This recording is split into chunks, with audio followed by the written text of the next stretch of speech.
अन्याय हो रहा है, मैं जानता हूँ अन्याय हो रहा है, लेकिन अन्याय किस लेवल पे हो रहा है? हम तो मानते हैं। देखिए अन्याय का चेंज करने का तरीका ये है कि एजुकेशन क्वालिटी बड़ा अच्छी करनी पड़ेगी। और तब तक ये लोग अन्याय झेलते रहे, उसके अलावा कोई इलाज नहीं है। ये गिनी पिग है, ये गिनी पिग है। गरीब लोगों का इनके ऊपर एक्सपेरिमेंट करेंगे। गरीब लोगों के साथ ऐसा में हर जगह इतना अन्याय होता है। इसका मतलब एक्सपेरिमेंट होना ठीक है, आप कह रहे हैं साफ साफ। मैं तो साफ साफ कह रहा हूँ कि एक बार कमेटी 23 पढ़ लीजिए, साफ साफ लिखा है कि भारत सरकार तय करेगी सिलेबस क्या होगा और एग्जाम किस फॉर्मेट पे होगा, साफ लिखा हुआ सब। वो जो इनइक्वालिटी, मैं एक बात आपसे बात कहना चाहूंगा, इनइक्वालिटी जो है और जो अन्याय है उसे समाप्त करना है।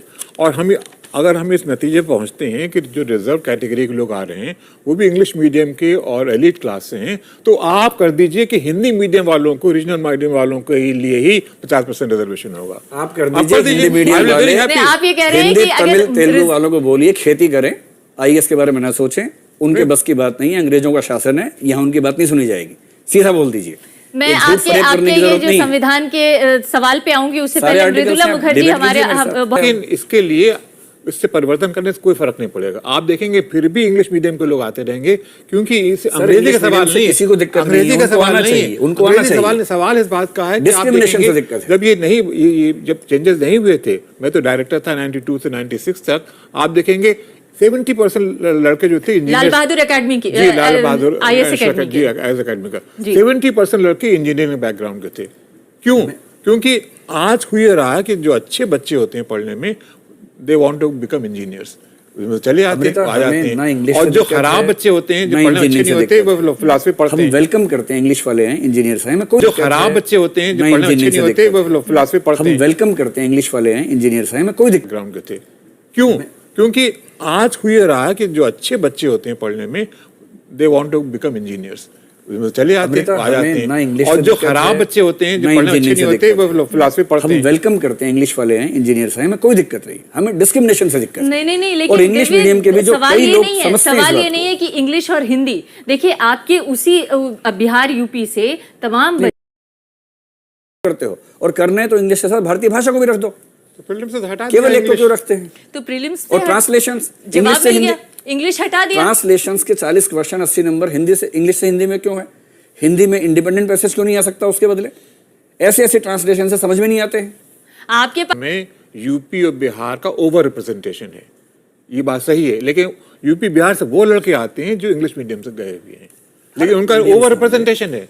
ये नहीं है कि पहले 60s तक होता ये था कि तमिलनाडु से या आंध्र से लोग आया करते थे।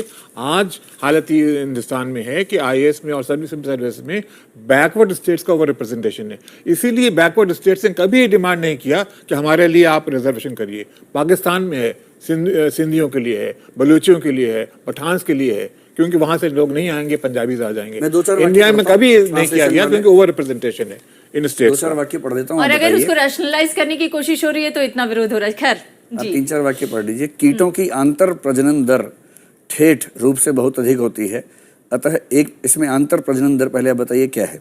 दूसरा एक वाक्य, संधिपाद कीटों के प्रत्येक कुल जिसमें द्विपंखी तथा भृंगशलभ, देखिए एक दिव्य कीर्ति, एक बात बताइए, अगर वो अंग्रेजी नहीं समझते हैं, अगर वो हिंदी ही समझते हैं, तो फिर क्या ये हिंदी की ट्रांसलेशन गलत है? मतलब बहुत ही देखिए, ठीक ट्रांसलेशन कर दीजिए। एक ट्रांसलेशन ये था कि सवाल था स्टील प्लांट, उन्होंने कहा लौ पौधा। अब नहीं, लेकिन उसका प्रूफ कहीं नहीं मिला सक्सेना जी, उसका प्रूफ कहीं नहीं मिला मुझे। मैंने बहुत ढूंढने की कोशिश की, वो उसका कोई प्रूफ नहीं मिला। मैंने कई सारे आईएएस के पेपर निकाल के देखे, लौ पौधा और गोली कंप्यूटर मुझे नहीं मिला। आपने सिर्फ 5 मिनट का समय दिया, थोड़ा समय दीजिए, सारे प्रूफ आपको मिल जाएंगे। आपने सिर्फ 5 मिनट का टाइम दिया। हम प्रूफ चाहते ही नहीं है, हम ये चाहते हैं कि असल में अब इसका समाधान कैसे निकाला जाए। समाधान सिंपल है, आप प्रीलिम्स को लैंग्वेज न्यूट्रल बना दीजिए।